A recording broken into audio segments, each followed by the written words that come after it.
Hi, everybody. Welcome to your Read Aloud video for New Journeys to the Americas. This is a short reading.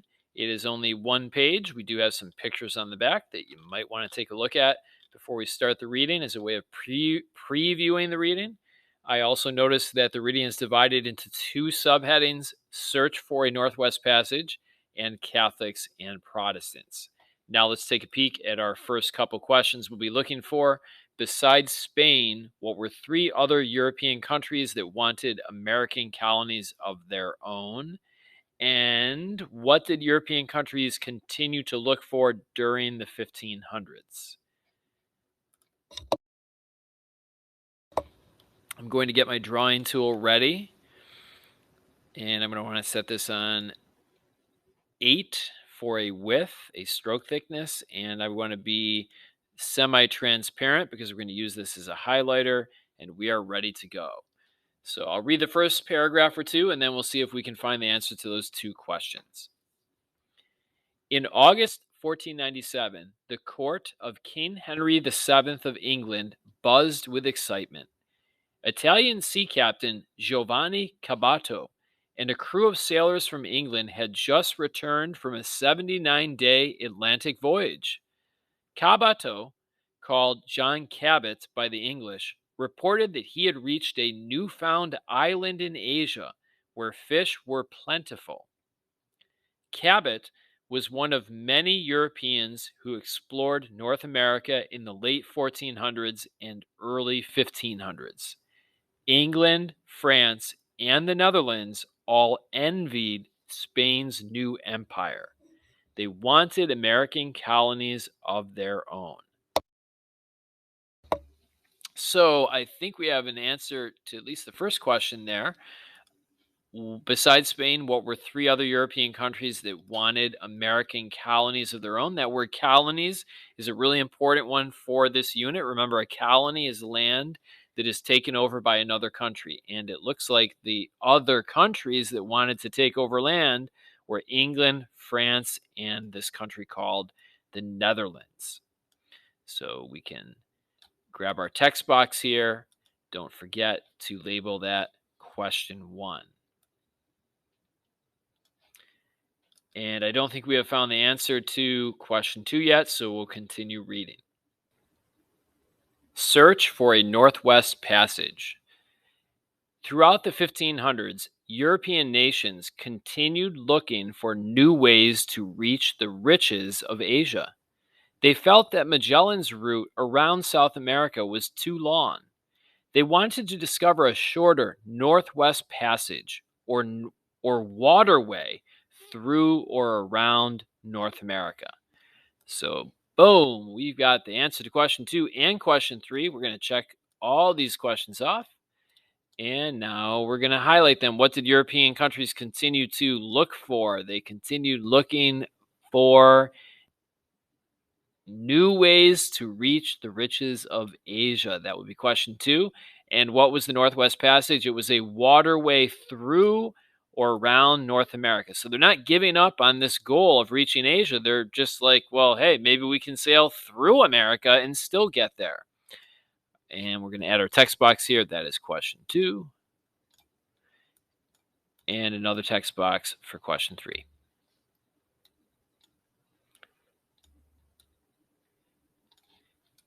And our next question, what river did Jacques Cartier explore in the 1530s?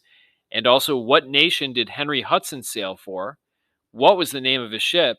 And what harbor or river did he discover in 1609? So that's like 3 questions together. All right, we're going to be looking for keywords here: Cartier and Hudson.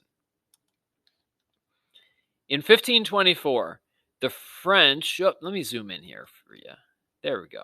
In 1524, the French sent Giovanni da Verrazzano, another Italian captain, in search of a Northwest Passage.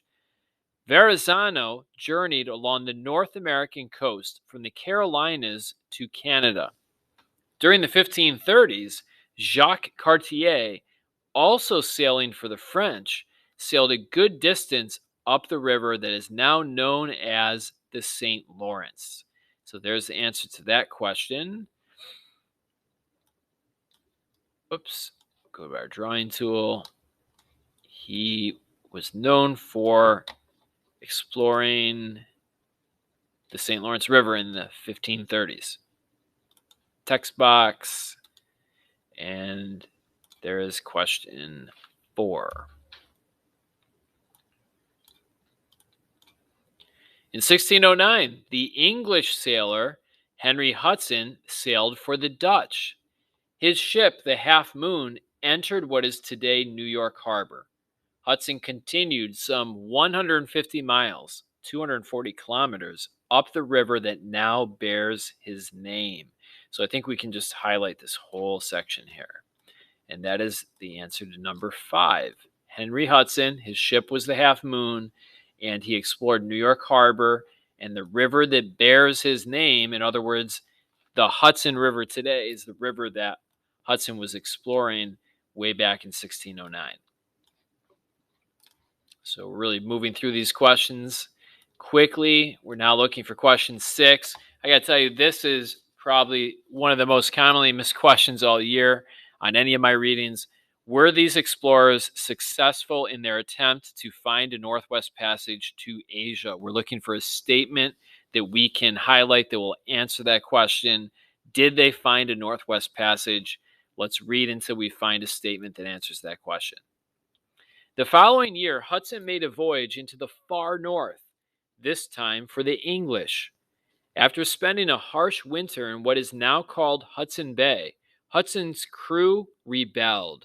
They put Hudson, his son, and 7 loyal sailors into a small boat and set it adrift. The boat and its crew were never seen again. Bummer. All of these explorers failed to find a Northwest Passage to Asia. However, they succeeded in mapping and exploring many parts of North America. The rulers of Western Europe began thinking about how to profit from the region's rich resources. So I think we found that statement. All of these explorers failed to find a Northwest Passage to Asia. And that is question 6, I think. Yes, it is. Question 7. And I think question 7, 8, and 9 are going to all come together in this next section. What was the only church in Europe up to the 1500s? Why did Martin Luther challenge the Catholic Church? And what were Luther's supporters called? So our next section is titled Catholics and Protestants. As European nations began to compete for riches around the world, religious differences also heightened their rivalry. Until the 1500s, the Roman Catholic Church was the only church in Western Europe. After that, however, a major religious reform movement split the Catholic Church and sharply divided Christians. In 1517, a German monk named Martin Luther challenged many practices of the Catholic Church. Luther believed that the church had become too worldly and greedy. He opposed the power of popes. He also objected to the Catholic teaching that believers needed to perform good works to gain eternal life. Luther argued that people could be saved only by their faith in God. All right, not trying to give you a religious lecture here, but religion played a really big role in the world and in this competition between European countries back in the 1500s. So it's stuff we got to know to understand the bigger story. We're going to highlight the Roman Catholic Church because that was the one church in Europe up to the 1500s. And that is question 7. And we're also going to highlight the reasons why Martin Luther challenged the practices of the Catholic Church. So here's where it says challenge many of the practices, and then they're going to tell you what he challenges. This is what he does not like about the church. He was against the power of popes. He thought the church had become too greedy. He objected to the Catholic teaching that believers needed to perform good works. This whole section really is explaining what Luther's problem was with the church. And if I have not mentioned this in class already, do not mistake Martin Luther with Martin Luther King Jr., who is an American hero, someone that I know you've heard of. But what you probably didn't know is that Martin Luther King Jr., his father named him after this guy, Martin Luther, who lived in the 1500s. So that is question 8, question 7, and question 8. And now we're going to be looking for what were Luther's supporters called and what was this new movement known as.